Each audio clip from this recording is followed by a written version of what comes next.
बिस्मिल्लाहिर्रहमानिर्रहीम। अस्सलामु अलैकुम वरहमतुल्लाह। ख़वातीन और हज़रात, मैं हूँ आपका अपना हकीम नज़ीर अहमद चौधरी, हमदर्द से दुआखाना नज़ीर दुआखाना जूनियर से।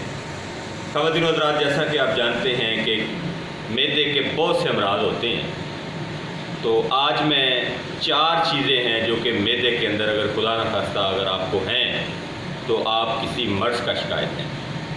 तो वैसे भी जो मैदा है इसको कहा जाता है कि तमाम अमराज का जो जन्म है या आगाज़ है वो मैदा से होता है। तो देखिए जी, सबसे पहली चीज़ है कब्ज़। तो कब्ज़ के बारे में अगर हम बात करें तो शुरू से लेकर आज तक तमाम हुक्मा का यही कहना है कि कब्ज़ जो है वो कई अमराज की माँ है, यानी कब्ज़ से कई अमराज जन्म लेते हैं। दूसरे नंबर पर बात आती है जी मोशन की। अब मोशन जो है उसकी मज़ीद 2 किस्में हैं। एक होता है कि आपको पखाना आ रहा है लेकिन वो टूट टूट के आ रहा है, मुकम्मल मोशन नहीं है, और वो दिन में 2 या 3 बार आएगा, और उसमें आपका लाजमन जिगर जो है वो ख़राब होगा।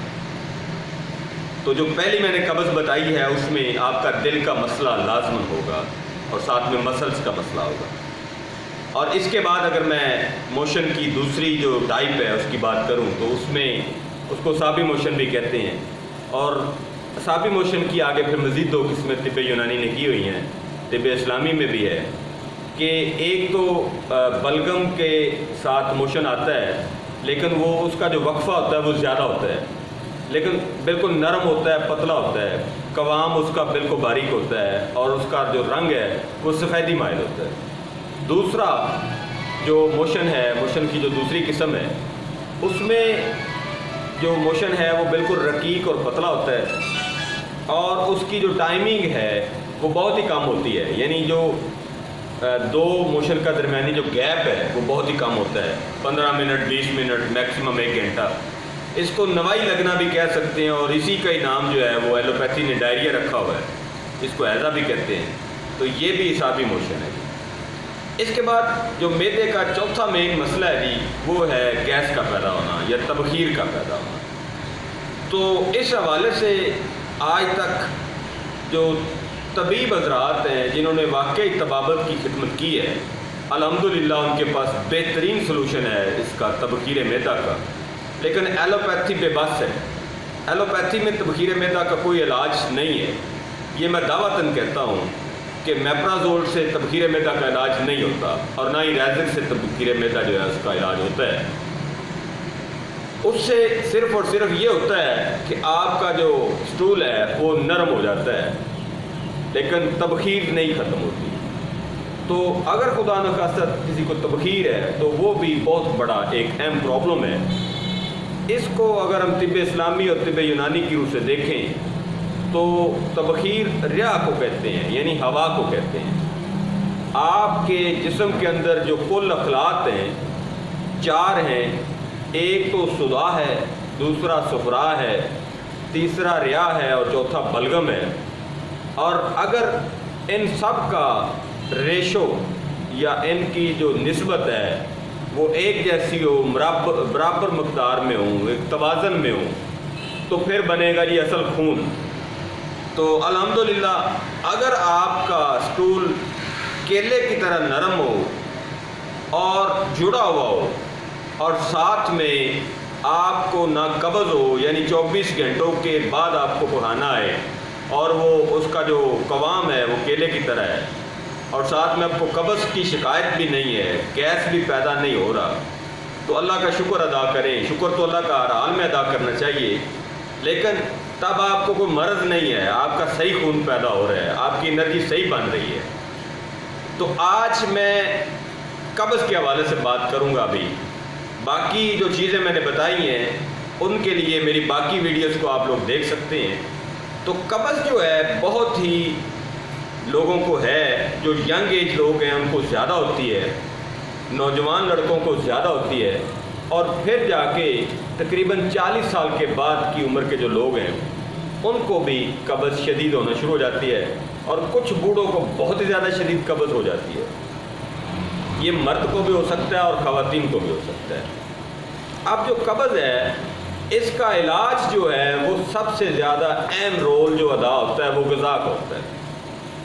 अब अगर आप कब्ज़ के लिए कोई मलयन तो इस्तेमाल कर रहे हैं, 5 number, 4 number, 3 number, 2 number, 1 number. पहली तो बात ये है कि मेरी जो राय है अभी मैं इससे इत्तफाक़ राय कायम नहीं करता कि 1 number, 2 number, 3 number, 4 number, 5 number, 6 number.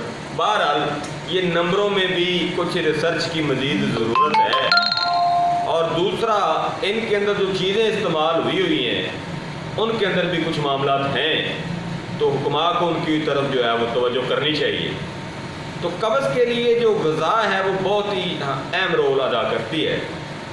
कोई भी मरीज़ आप में जिसको कब्ज़ है खुदा न खास्ता, वो रेशादार ग़िज़ाओं का इस्तेमाल करे, फलों का और कच्ची सब्ज़ियों का ज़्यादा इस्तेमाल करे। गोश्त, अंडा और बारबेक्यू, फास्ट फूड, चाय, बोतल, सिगरेट और बेकरी आइटम्स जो हैं उनसे ग्रेज करे। और फिर खाना जो है उसको अच्छी तरह से चबा के खाए। पानी जो है वो खाना खाने के पहले भी और 1 घंटा बाद में भी अच्छी तरह से पिए।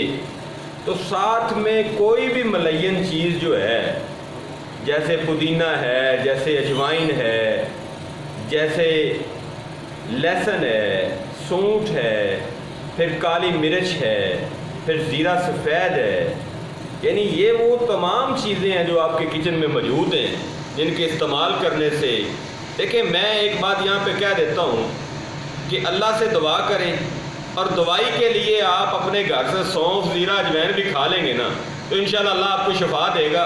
पर नीयत ये करनी है कि आपने अपनी ग़िज़ा का ख्याल भी रखना है और अल्लाह से दुआ भी मांगनी है शिफा के लिए। अल्लाह ताला हमें सेहत और तंदुरुस्ती अता फरमाए। और दवाई भी आपने इस्तेमाल करनी, और दवाई आपने कुछ स्टीराइड की तरफ नहीं जाना, कोई हाइपोटेंसी एंटीबायोटिक्स की तरफ नहीं जाना। एक नॉर्मल सी रूटीन में जो चीज़ें घर में मौजूद हैं उनको इस्तेमाल करें। जैसा कि अजवाइन जो है वो बेहतरीन चीज़ है कब्ज़ को ख़त्म करने के लिए, लहसुन पाउडर बेहतरीन चीज़ है, अदरक का इस्तेमाल सदियों से होता आ रहा है, फिर इस तरह से काली मिर्च है, ज़ीरा सफ़ेद है।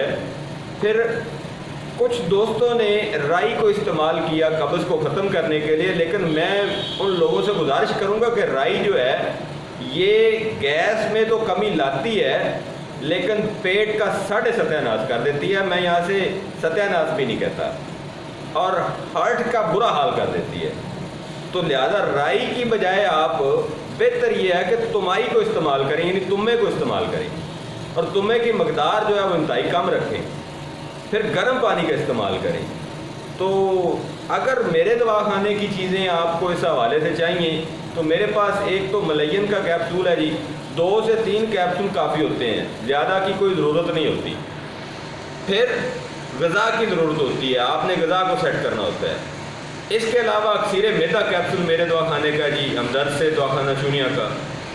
फिर इसके साथ साथ अगर आपको कब्ज़ है तो मेरे दवाखाने का ब्रोमासिड सिरप है, उसको आप इस्तेमाल करें तो इंशाल्लाह आपको कब्ज़ में फ़ाका होगा। पेपरमिंट है, यानी पुदीने का बना हुआ है। तो असल में बात फिर वही मैं करूँगा कि आपको जब तक ये खुद एहसास नहीं होगा कि मैंने अपनी ग़िज़ा को ठीक करना है, तब तक आपकी कब्ज़ ठीक नहीं होगी। अपना खुद ख्याल रखें, और अगर मेरी बातें अच्छी लगी हैं इस वीडियो को आगे भी शेयर करें। फ़ी अमानिल्लाह, अल्लाह हाफ़िज़, अस्सलाम वालेकुम।